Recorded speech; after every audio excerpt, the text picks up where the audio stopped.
Police आयुक्त commissionerate Kanpur नगर व police आयुक्त कमिश्नरेट कानपुर नगर के आदेश के अनुपालन में एवं पुलिस उपायुक्त पूर्वी कमिश्नरेट कानपुर नगर के निकट निर्देशन व सहायक पुलिस आयुक्त चकेरी कमिश्नरेट कानपुर नगर के पर्यवेक्षण में अभियुक्तों की गिरफ्तारी व जनपद पूर्व में घटित हत्या की घटनाओं के खुलासे के संबंध में चलाए जा रहे अभियान के तहत थाना महाराजपुर कानपुर नगर महाराजपुर में एक एफआईआर लिखी गई थी जिसमें एक लड़की थी 14 साल की जो गुमशुदा थी। उसके पिता के द्वारा लिखा गया था जिसमें प्रकरण ये था कि लड़की जब खेत से बकरी चरा के घर पे आई तो उसकी एक बकरी मिसिंग थी, जिस आधार पे जब उसके माता पिता उसको ढूंढने गए तो लड़की भी पीछे पीछे गई लेकिन वो रात तक लौट के नहीं आई। और उस मिसिंग के आधार पर पूरी रात पुलिस लगी रही, पूरी सभी को चेक करती रही, पूरे गाँव में अगल बगल के गाँव में।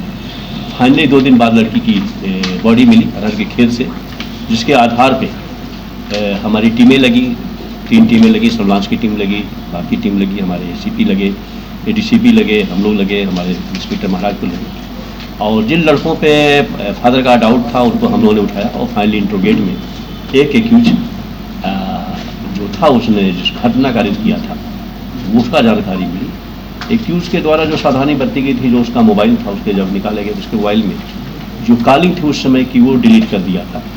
और जबकि जब सीडीआर निकाला गया तो उसमें वो कॉलिंग आई जिसने अपने भाई से बात किया था, बाकी लोगों से बात किया था। और उसका जो टेस्ट कराया गया उसमें टेस्ट में भी काफ़ी चीज़ें पॉजिटिव आई थी।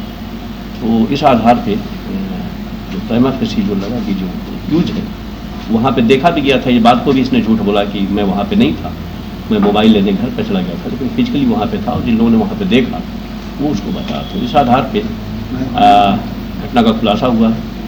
प्रिमा फेसी जो मोटिव था वही मोटिव था कि चूँकि लड़की अकेली थी जा रही और उनकी बदनीति हुई और उसी में विरोध में उसकी हत्या हुई। और जो छोटे थी बॉडी पे वो कोई ऐसी नहीं थी कि छोटे थे, लेकिन 1-2 छोटे ऐसी थी जो जानलेवा थी और कोई वेपन्स का कोई यूज़ नहीं था, बाकी वैसा नहीं था। नींबू के निशान थे, लेकिन जब इन पे रेसिस्ट किया बच्ची ने तो उसके हाथ की कलाई भी टूट गई थी, गर्दन पे भी चोट आई थी, जिससे उसकी जान चली गई। सर, इस घटना में कितने लोग और इन्वॉल्व हो सकते हैं? प्रिमा फेसी अभी एक की जानकारी थी जो वहाँ पे देखा गया था। हम लोग और हमारी टीमें लगी हुई हैं क्योंकि ये वहाँ पे देखा गया था और जिन लोगों के साथ ये बैठा था, जो लोग वहाँ पे थे, उन्होंने इस बात को कंफर्म किया कि जिस समय लड़की निकली थी वहाँ पे था। और इसने जो अपने मोबाइल की कॉल डिटेल डिलीट करी, शायद हम बच जाएंगे, लेकिन वो जब डिटेल उसका आया तो कारण पूछा गया तो उसको नहीं बता पाया।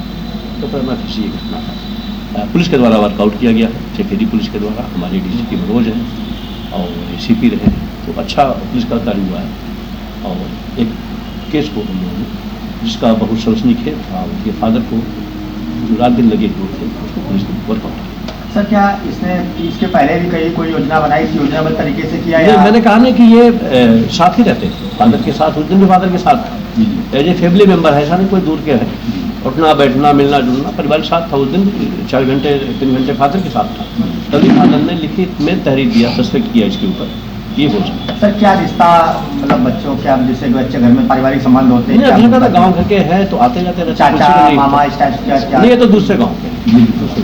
तो सर, क्या लड़की ने ये कह दिया था कि मैं तुमको पहचानती हूँ, इससे डरती मारे से पटक दिया? मैं भी पास भी हुआ होगा कि चूंकि अब नहीं है, लेकिन जिस तरीके से रेसिस्ट किया, हाथ की कलाई टूटी तो प्रिमा फेसी लगा। क्योंकि वो शाम का समय था और बगल में खेत भी था जो छिपने की जगह थी, तो वो गलत नीयत से उसने अटेम्प्ट किया, जिसमें जान चली गई। ठीक।